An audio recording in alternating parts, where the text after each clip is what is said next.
Assalamualaikum warahmatullahi wabarakatuh.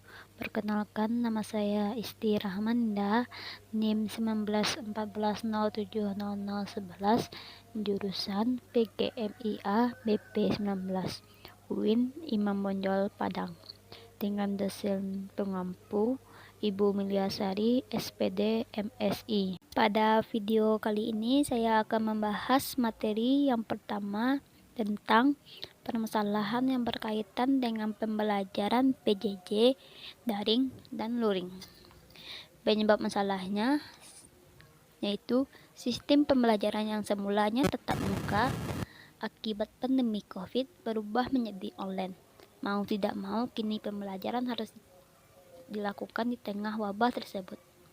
Implikasi masalah mempengaruhi potensi manusia dan menjadi tolak ukur dalam kemajuan bangsa dan negara. Pemerataan pendidikan sementara masih banyak yang belum memperoleh pendidikan layak. Intervensi pembelajaran daring melaksanakan metode belajar menggunakan model belajar interaktif berbasis internet, yaitu Zoom, Classroom, dan grup WhatsApp. Sementara pembelajaran luring belajar melalui buku pegangan siswa dan pertemuan tatap muka.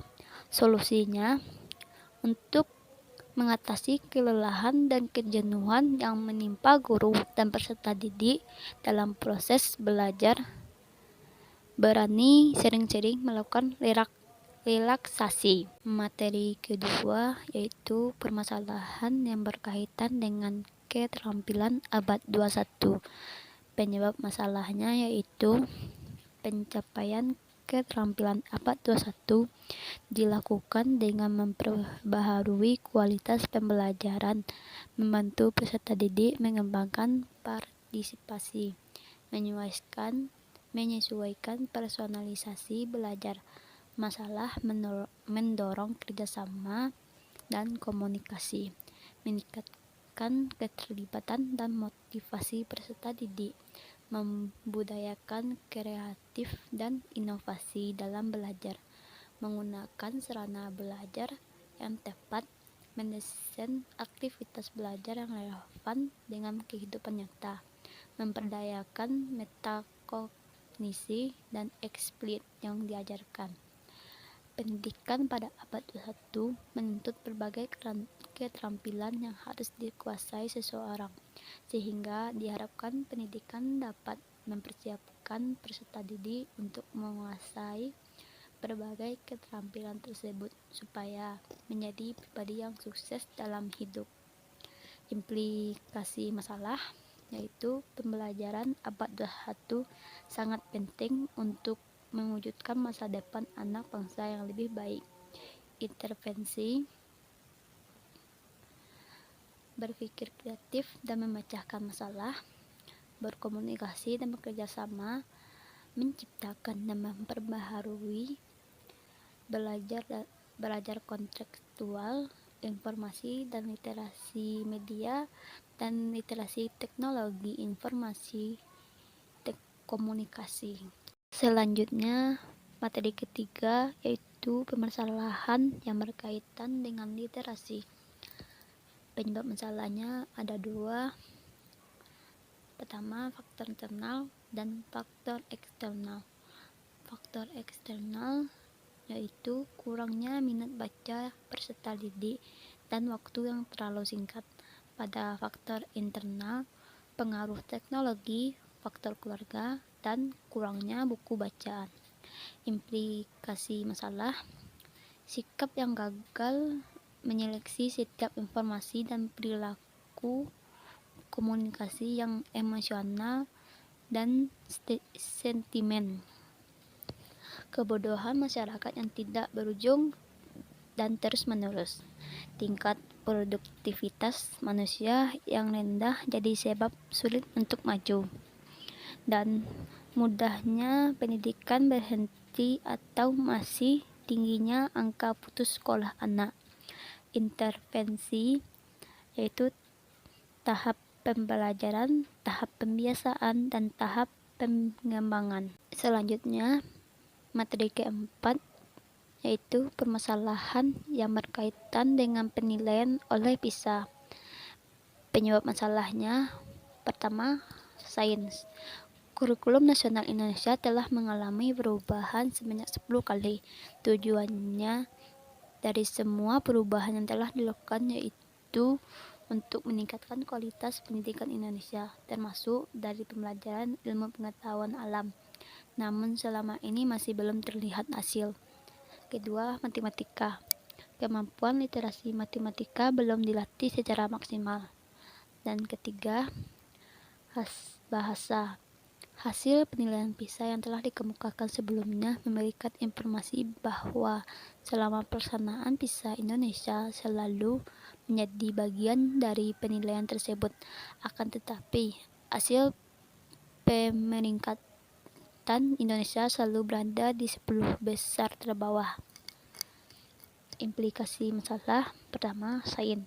Kurang berkembangnya pembelajaran sains di Indonesia. Kedua, matematika. Kurang pengetahuan literasi matematika oleh peserta didik. Dan yang ketiga, bahasa. Pendidikan Indonesia tidak mampu menyiapkan seorang anak yang siap berkompetensi secara internasional, atau menyelenggarakan pendidikan di Indonesia tidak mampu mencapai standar kompetensi internasional. Intervensi yang pertama, sains. Mengarahkan pembelajaran sains supaya melatih literasi saintifik. Strategi pembelajaran harus ditentukan, dibangun dengan baik supaya melatih saintifik termasuk menjelaskan fenomena alam, membangun dan mengevaluasi percobaan, serta menafsirkan data yang diperoleh dari bukti ilmiah. Yang kedua, matematika. Guru harus lebih banyak mencari informasi tentang literasi matematika oleh PISA, dan guru harus menambahkan lagi pengetahuan tentang literasi matematika sehingga siswa akan lebih paham dengan literasi matematika. Dan yang terakhir, bahasa. Beberapa perubahan pada komponen pendidikan yaitu penyediaan sarana dan prasarana yang menunjang pelaksanaan pembelajaran di lembaga-lembaga pendidikan dasar dan menengah. Selanjutnya, pada materi kelima yaitu permasalahan yang berkaitan dengan TIMSS. Penyebab masalahnya pada sains yaitu pembelajaran sains di sekolah dasar atau madrasah ibtidaiyah cakupannya masih sederhana dan teoritis. Dan pada matematika, rendahnya kompetensi SDM generasi penerus yang tercermin dalam hasil TIMSS. Implikasi masalah pada sains, kurangnya mengkaitkan materi dengan permasalahan dalam kehidupan sehari-hari. Dan pada matematika, siswa kurang dapat berkembang sikap, pemahaman dan keterampilannya yang sesuai dengan karakteristik matematika. Intervensi sains diperlukan penguatan menginteraksikan informasi, menarik kesimpulan, dan menganalisasi pengetahuan yang dimiliki hal lain dengan membiasakan dalam pembelajaran.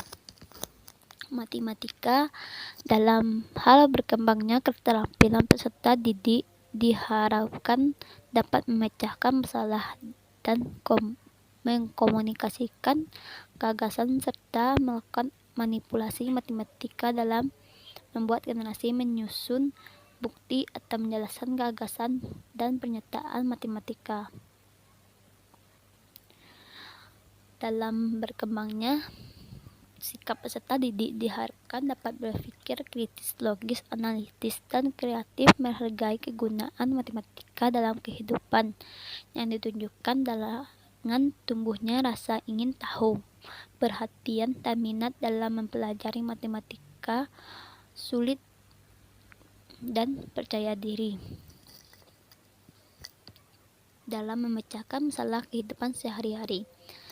Dan yang terakhir, dalam hal berkembangnya pengetahuan peserta didik diharapkan agar dapat memahami konsep matematika dan menjelaskan keterkaitan agar konsep dan mengaplikasikannya dalam kegiatan pemecahan masalah. Selanjutnya, materi ke-6, permasalahan yang berkaitan dengan KPS dan hakikat IPA.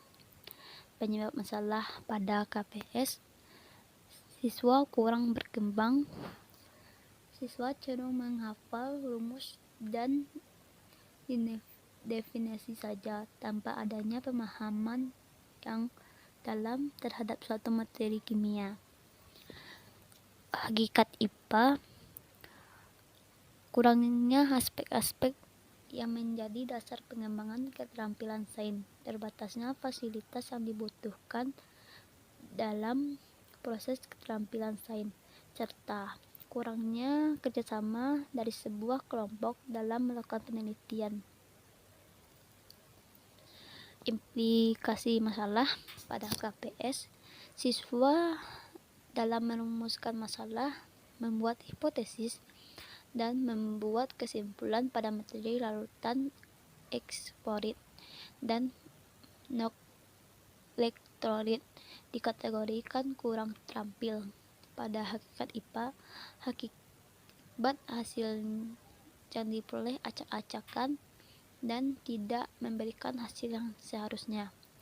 Intervensi pada KPS: siswa di dalam pembelajaran kimia dapat melalui praktikum dan dengan pendekatan inquiry yang dapat melibatkan siswa lebih banyak dalam proses. Dan pada hakikat IPA, solusinya dengan cara penerapan metode pemecahan masalah terhadap kesulitan yang sedang dialami ketika sedang melakukan penelitian, baik itu dalam lingkungan maupun di lingkungan sekolah. Selanjutnya, materi 7 tentang permasalahan yang berkaitan dengan generasi Z, alfa, dan digital. Pada generasi Z, penyebab masalahnya menghabiskan waktu sekitar 75% per hari berinteraksi dengan gawai digital. 22% remaja generasi Z masuk ke akun media sosial lebih dari 10 kali setiap hari. Sekitar 75% remaja generasi Z memiliki ponsel sendiri.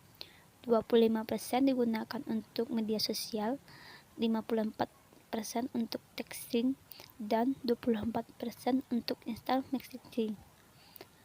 Lebih suka texting atau instant messaging daripada berteleponan. Implikasi masalah: terjadinya stres terhadap generasi Z.